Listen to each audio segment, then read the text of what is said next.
इस चैप्टर को पढ़ने के लिए आपको बहुत पेशेंस चाहिए। अगर ये चैप्टर आ गया तो आपको फिजिकल केमिस्ट्री का गैसेस स्टेट आ जाएगा, केमिकल काइनेटिक्स आ जाएगा, थर्मोडायनेमिक्स आ जाएगा, इक्विलिब्रियम आ जाएगा, यानी कि सारी फिजिकल केमिस्ट्री आपकी इस चैप्टर पे डिपेंड है। इसलिए आज आप इस लेक्चर को अच्छे से कीजिएगा, जरूर आपको आगे जाके फायदा होगा। चलो सबसे पहले तो मैं स्टार्ट करता हूँ बेसिक कंसेप्ट ऑफ केमिस्ट्री में। देखो कि भाई एटम जो होता है ना, ध्यान देना, देखो बहुत फास्ट पढ़ाऊंगा मैं थोड़ा सा, और सारी चीजें आपको समझ में भी आएंगी, ठीक है ना। देखो एटॉमिक मास का मतलब क्या होता है, तो सबके सब आपने आंसर दीजिए कि एटॉमिक मास का मतलब आप क्या लेते हो। बोलो बच्चों, बोलो, what is the meaning of atomic mass. बोलो सबके सब, जिनको आता है बिल्कुल आप बोल सकते हो, ठीक है। और हाँ, अगर आपने पहले चैप्टर पढ़ा होगा तो वो सब भूल जाइए, ऐसा समझो कि हम वापस से एक चैप्टर को पढ़ रहे, तभी पढ़ने का मजा आएगा, ठीक है ना बच्चों। बोलो एटॉमिक मास का क्या मीनिंग होता है, बोलो जल्दी, what is the meaning of atomic mass. देखो एटॉमिक मास का मतलब होता है कि किसी भी एटम का मास, एटम के अंदर कितने पार्टिकल है, एटम के अंदर कितने पार्टिकल है, उन पार्टिकल का अगर मैं मास ले लूं, सबका मास ले लूं, तो हो जाएगा मेरा एटॉमिक मास। अब बच्चों मान लो, हाँ देखो मैं बताता हूं आपको, ठीक है ना। मान लो मेरे पास कोई आइटम है, कोई आइटम है, और आप सभी को पता है कि एटम के अंदर कौन कौन होता है, प्रोटॉन होता है, ठीक है बच्चों, उसके बाद न्यूट्रॉन होता है, और उसके बाद होता है बच्चों इलेक्ट्रॉन। तो आप ऐसे बोल सकते हो कि सर अगर एटॉमिक मास जानना है तो आप क्या करो, मास of proton, mass of proton plus mass of neutron plus mass of electron को आप काउंट कर दो, आपका आ जाएगा एटॉमिक मास। सभी को ये बात क्लियर है, बताओ सबके सब। एटॉमिक मास का मतलब होता है कि एटम के अंदर इलेक्ट्रॉन, प्रोटॉन और इलेक्ट्रॉन, प्रोटॉन और न्यूट्रॉन का अगर मैं मास ले लूं, तो इन मासों को मैं बोलूंगा sum of this masses is known as atomic masses. मैं थोड़ा आपको क्लियर कर देता हूं, थोड़ा सा आगे देखो, ठीक है ना। देखो मैं आपको कुछ वैल्यू बताता हूं, याद रख लो, मैं बता रहा हूं वापस से, ये एक इंपॉर्टेंट लेक्चर है, आपको सारी वैल्यूज याद हो जानी चाहिए। देखो अगर मैं प्रोटॉन के मास की बात करूं तो प्रोटॉन का मास होता है बच्चों, ध्यान से सुनना, मैं एग्जैक्ट मास बता देता हूं आपको, ठीक है ना। 1.6724, 1.6, एक मिनट, 1.6726 इंटू 10⁻⁻27 किलोग्राम। सब इस चीज को देखो, एकदम एकदम माइक माइक म्यूट कर दो, माइक म्यूट कर दो, ठीक है ना बच्चों, माइक म्यूट करके रहने दो, सब बच्चे यहाँ पे एकदम शांति से सुनो।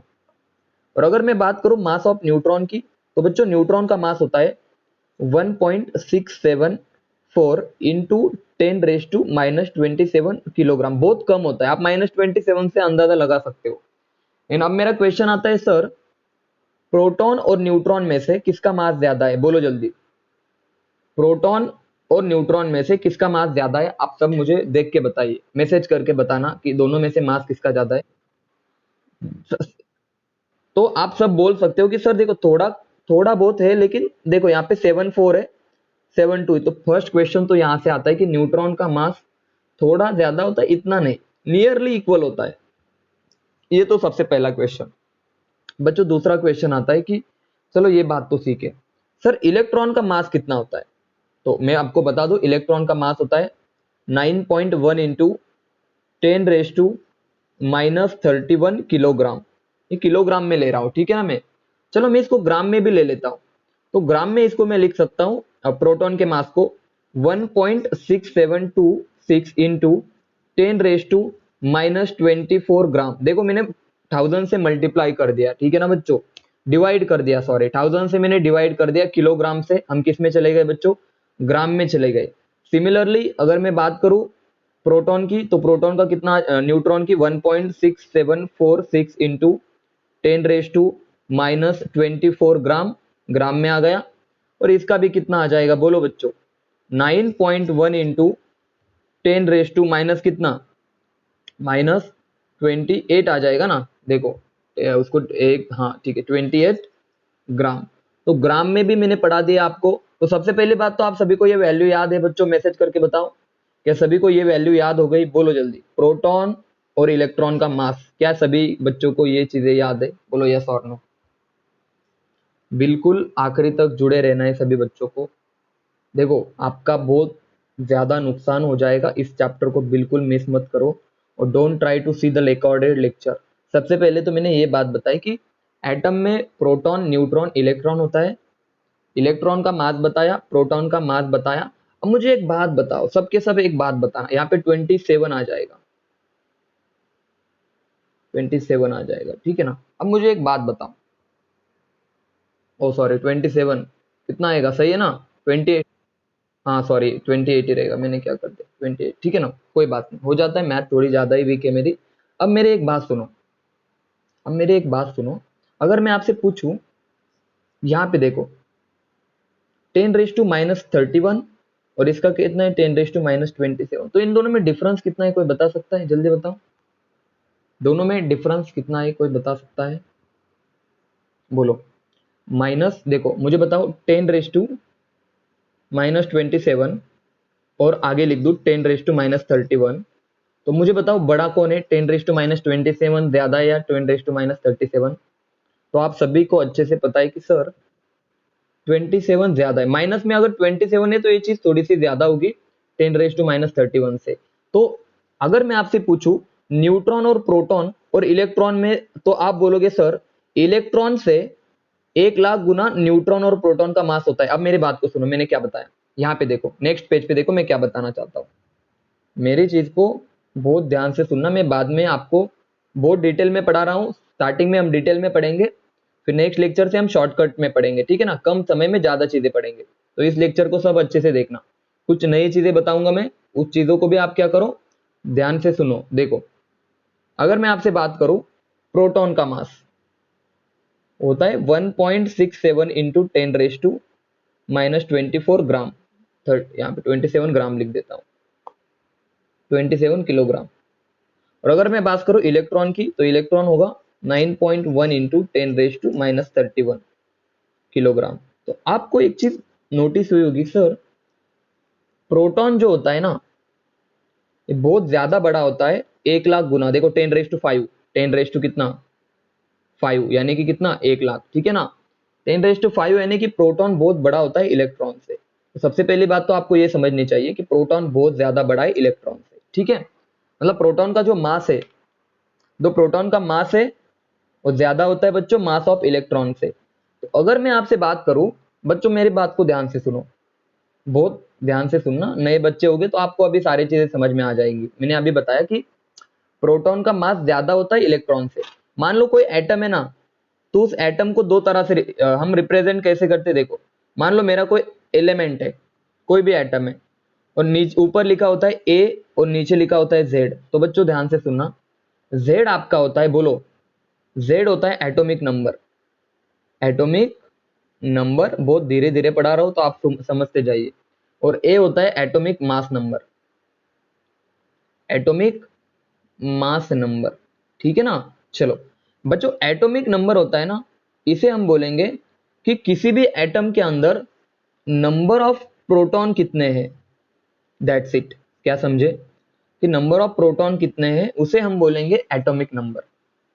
और एटॉमिक मास अगर आपसे कोई पूछे तो आप बोलना सर उस एटम के अंदर number of proton, number of neutron, number of electron कितने हैं, इसे हम बोलेंगे एटॉमिक मास नंबर।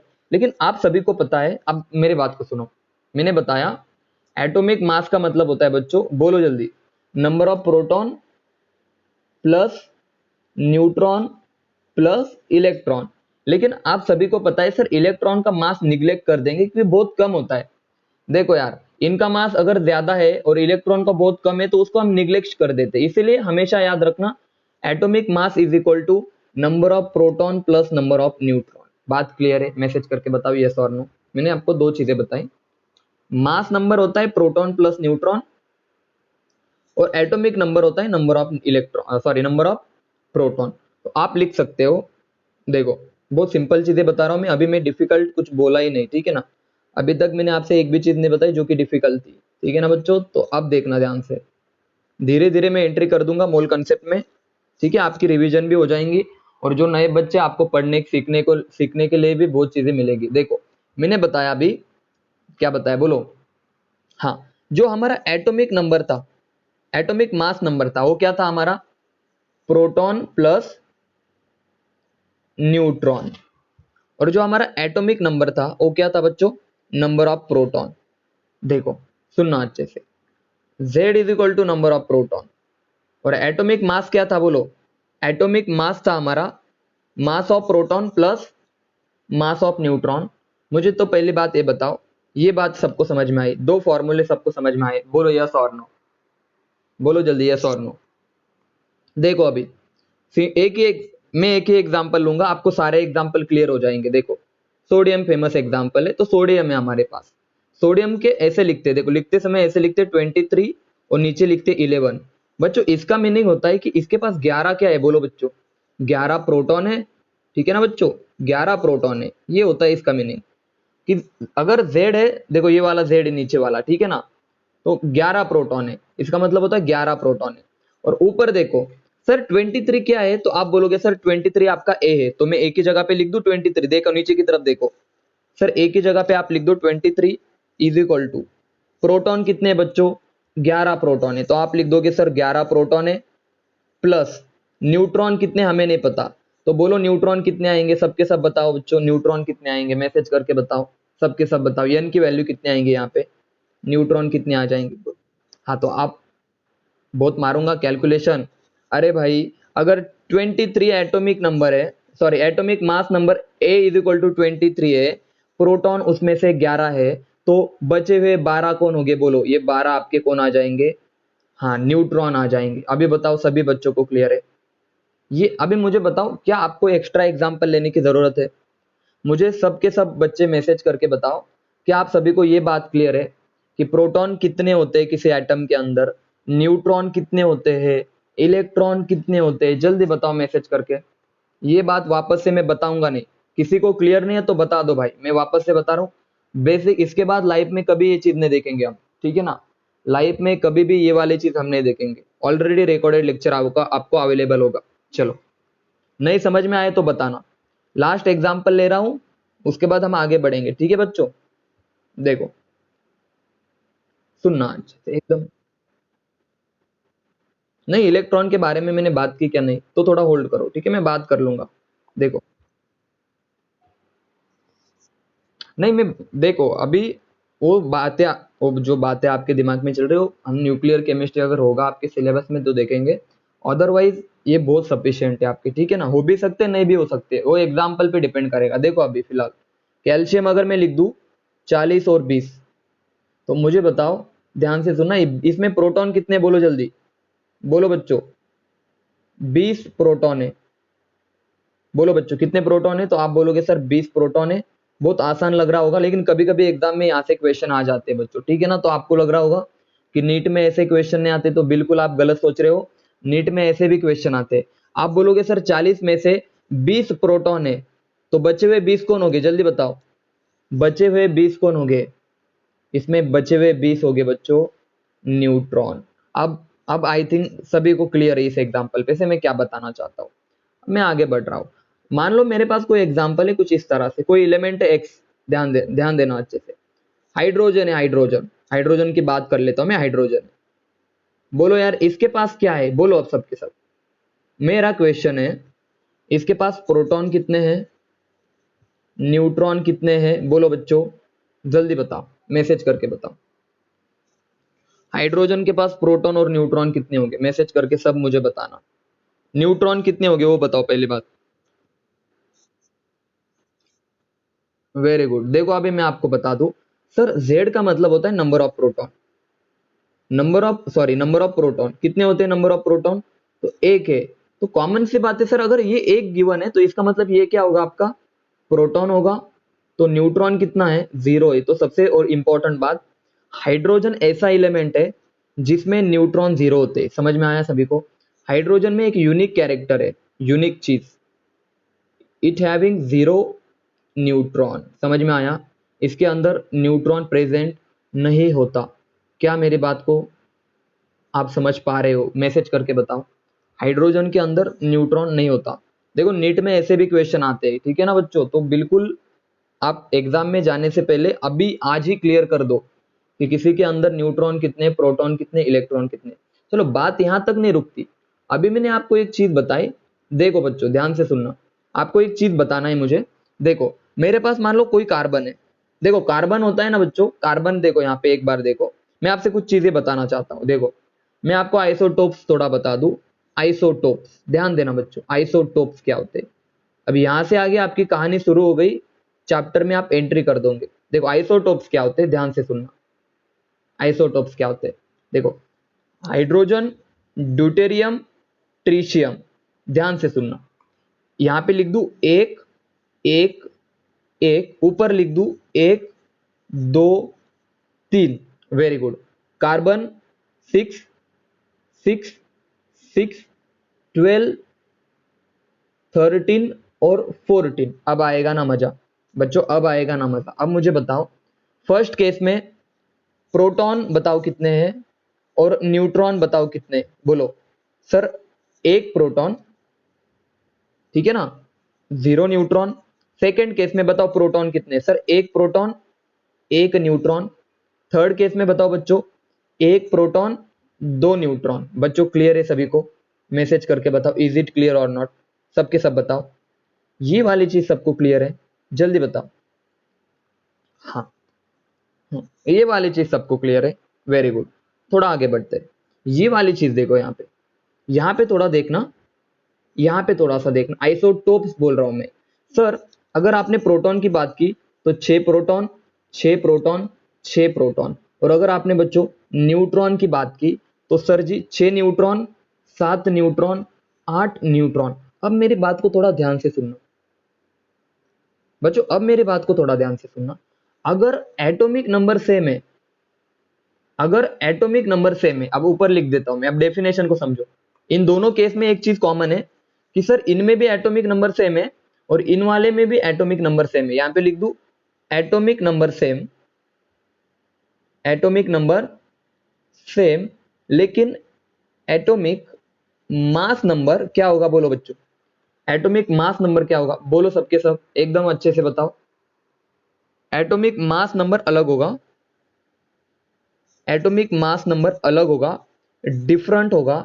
ऐसे चीजों को हम कहेंगे आइसोटोप्स। क्या सभी को आइसोटोप्स का मीनिंग समझ में आया? देखो कार्बन के 3 आइसोटोप्स होते हैं, कार्बन 13, कार्बन 14, कार्बन 12, ठीक है ना।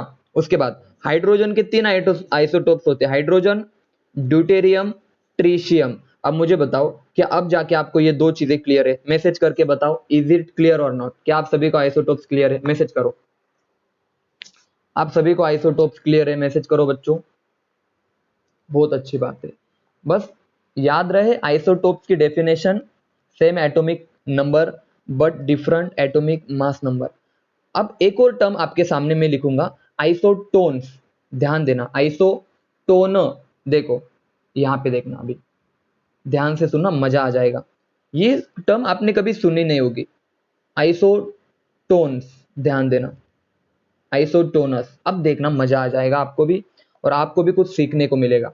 ध्यान देना, नाइट्रोजन है, कार्बन है, 7, 6, 13, 14, ठीक है ना। अब मुझे एक बात बताओ, ये दोनों में क्या रिलेशन है? तो सबसे पहले तो आप प्रोटॉन काउंट करो, देन न्यूट्रॉन काउंट करो। सर 7 प्रोटॉन, बहुत अच्छी बात है।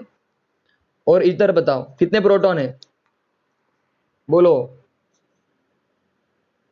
6 प्रोटॉन, ठीक है ना। अब मुझे बताओ, यहां पे आप बहुत ध्यान से सुनना, न्यूट्रॉन कितने हैं? 7।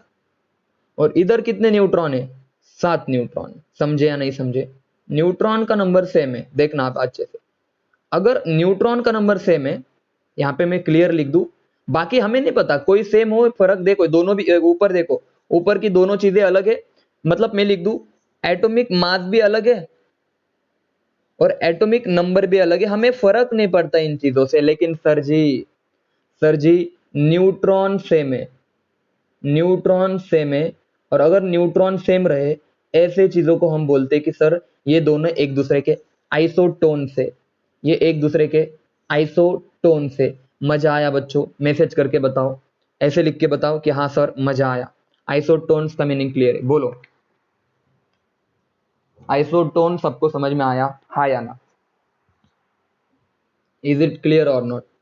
Different atomic mass number, different atomic number, but बच्चों सेम न्यूट्रॉन। अगर न्यूट्रॉन सेम है, हाँ अगर न्यूट्रॉन सेम है तो दोनों एक दूसरे के आइसोटोन से, ठीक है ना? Very good. हाँ चलो क्लियर है सबको।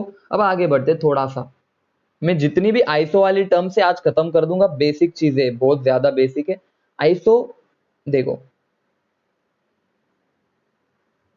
आइसो इलेक्ट्रॉनिक, अब ये वाली चीज बहुत बच्चे कंफ्यूजन हो जाते हैं। देखो आइसो, आइसोस्टीयर, ठीक है आइसोस्टीयर बाद में पढ़ेंगे, आइसो इलेक्ट्रॉनिक साथ साथ सारी चीजें मैं क्लियर कर दूंगा। आइसो इलेक्ट्रॉनिक, अब देखना, मान लो मेरे पास, अब देखो नंबर ऑफ इलेक्ट्रॉन कैसे काउंट करे सर?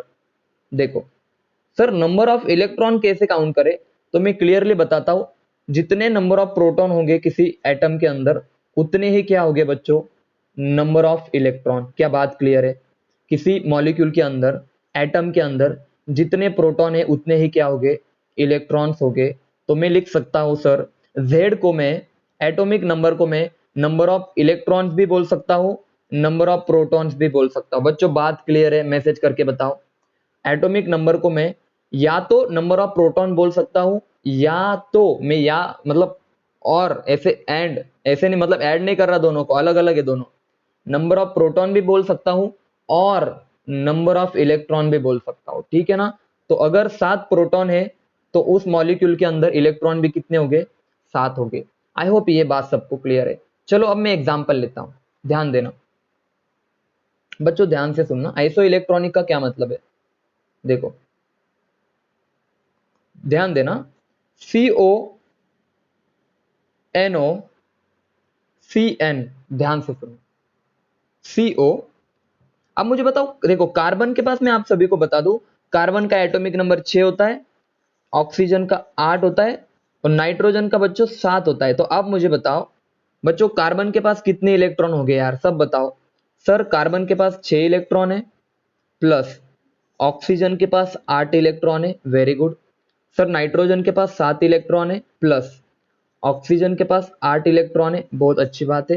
कार्बन के पास 6 इलेक्ट्रॉन और नाइट्रोजन के पास कितने बच्चों, 7 इलेक्ट्रॉन। आप सभी को ऐड कर दो और बताओ कितना आंसर आया, बोलो।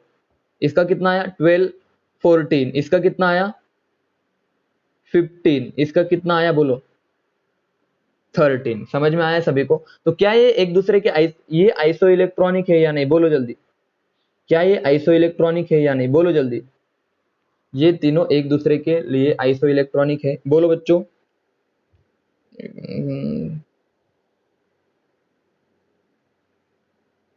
नहीं है, ठीक है ना? तो यानी कि ये एक दूसरे के आइसो इलेक्ट्रॉनिक नहीं है। तो ये बातें आप, अब मुझे बताओ CO और N2, बोलो ये दोनों एक दूसरे के आइसो इलेक्ट्रॉनिक है, बोलो सबके सब। देखो मैं बता देता हूं आपको, सर 2 नाइट्रोजन है, यानी कि सर 7 + 7 कितना आ गया, 7 + 7 14 इलेक्ट्रॉन।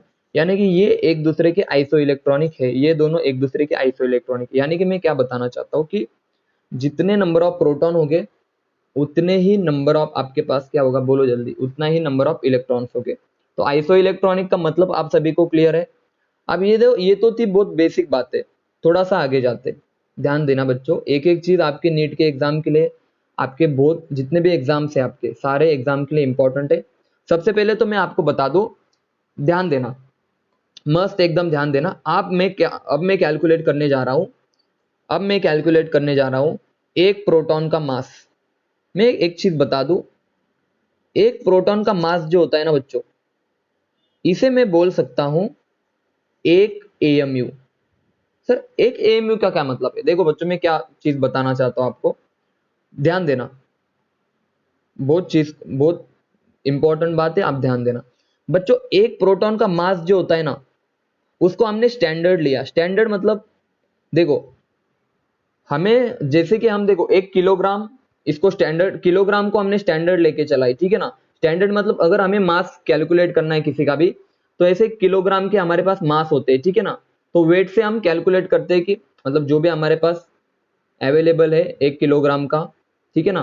तो इससे हम मेजर करते हैं बाकी लोगों का मास, ठीक है ना बच्चों? यानी कि एक तरफ आपने रखा मान लो 1 किलोग्राम का वेट होता है वो रखा, ठीक है ना, और एक तरफ आपने रखा कोई भी सब्सटेंस रखा इधर, तो अगर इस सब्सटेंस का मास 3 किलोग्राम के बराबर है तो आप बोलोगे सर ये तो हमारा स्टैंडर्ड था, तो इससे हमने इसका मास बताया, मान लो इसका मास आ गया 3 किलोग्राम, कब आएगा, तो यहाँ पर हम देखो, यहाँ पर इस साइड अगर मैं 1-1 किलोग्राम के 3 रख दूं, मान लो 1-1 किलोग्राम के मैं 3 रख दूं वेट, आपके पास जो वेट होते, और अगर ये दोनों इक्वल आ गए तो आप बोल सकते हो कि इस सब्सटेंस का मास कितना है, बोलो, इस सब्सटेंस का मास है 3 किलोग्राम।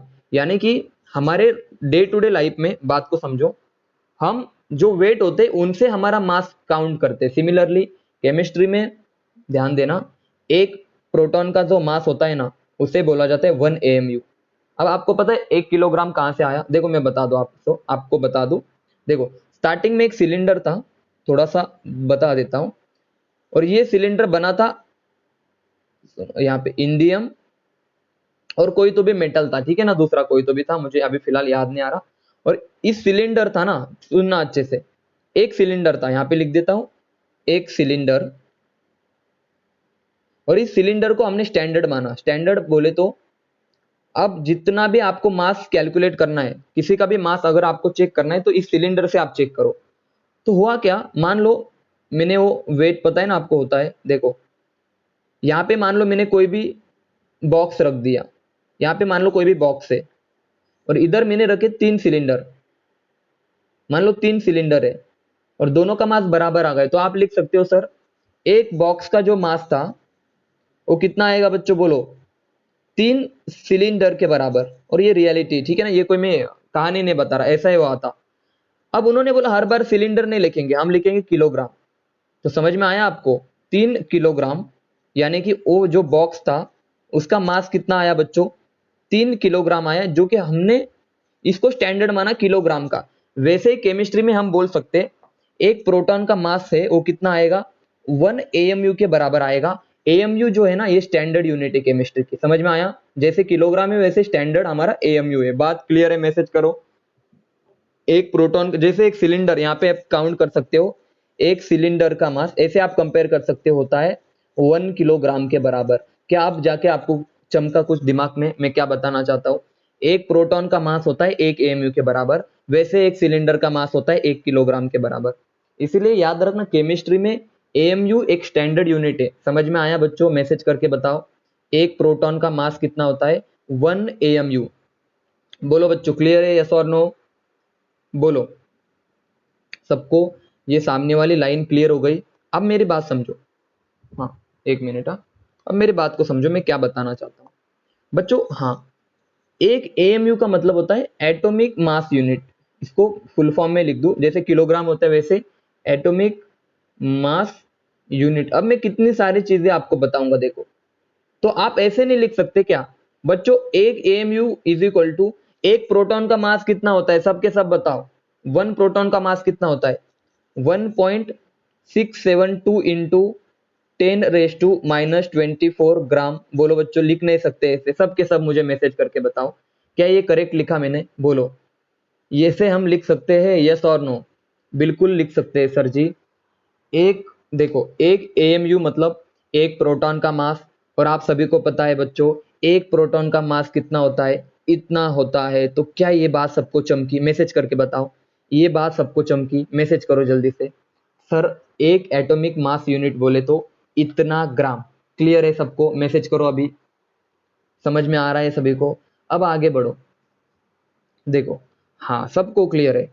तो सबसे पहले तो हमने ये पढ़ा कि एक, अब मैं बहुत डिटेल में पढ़ा रहा हूँ, आपको कभी कहीं पे भी पढ़ लो ऐसी चीजें समझ में नहीं आएंगी, इसीलिए मैं कनेक्टिविटी के साथ पढ़ा रहा हूँ।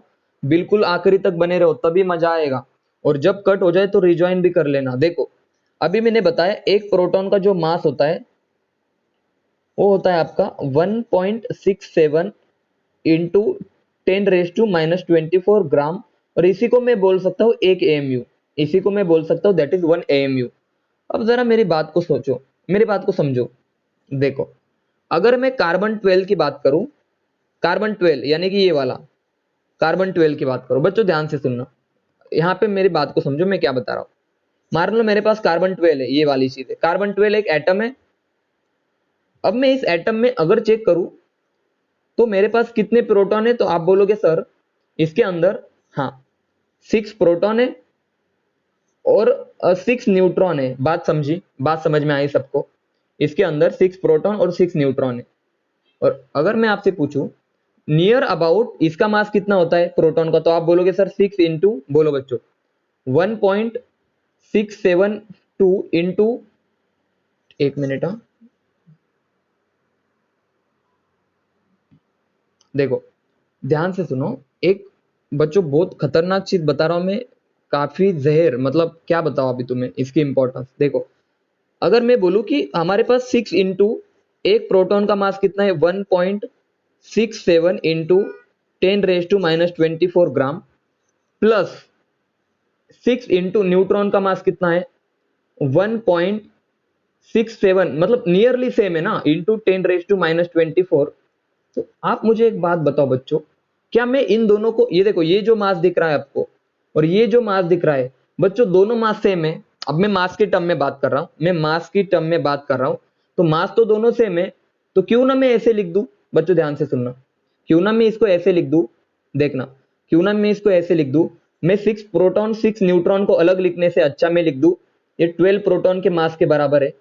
बच्चों समझ में आया मेरी बात, मैं क्या बताना चाहता हूं? दोनों को अलग अलग लिखने से अच्छा, मास तो सेम है ना दोनों का, ऑलमोस्ट सेम है, तो लिख दूं कार्बन 12 के अंदर कार्बन 12 का मास कितना होगा 12 प्रोटॉन के मास के बराबर। बात समझ में आई? मैसेज करो जल्दी बताओ क्या बात समझ में आई? मैं कार्बन 12 को 6 प्रोटॉन प्लस 6 न्यूट्रॉन का मास बताने से अच्छा ऐसे बता दूं कि कार्बन 12 का मास होगा 12 प्रोटॉन के मास के बराबर। मैसेज करके बताओ, चमकी आपके दिमाग में ये बात, बोलो कार्बन 12 का मास होता है 12 प्रोटॉन के मास के बराबर। ये बात आप सभी को क्लियर है? ऐसे मैं बोल सकता हूं क्योंकि आपको पता है न्यूट्रॉन और प्रोटॉन का मास तो सेम ही होता है। तो सर 6 प्रोटॉन 6 न्यूट्रॉन बोलने से अच्छा आप बोल दो 12 प्रोटॉन है या फिर 12 न्यूट्रॉन है। तो मेरी बात समझो, अभी ध्यान देना मैं क्या बता रहा हूं उस चीज को समझो, ध्यान देना बच्चों। हाँ अब देखना, मैं आपके एनसीईआरटी की डेफिनेशन की तरफ जा रहा हूं, मैं एनसीईआरटी की डेफिनेशन की तरफ जा रहा हूं।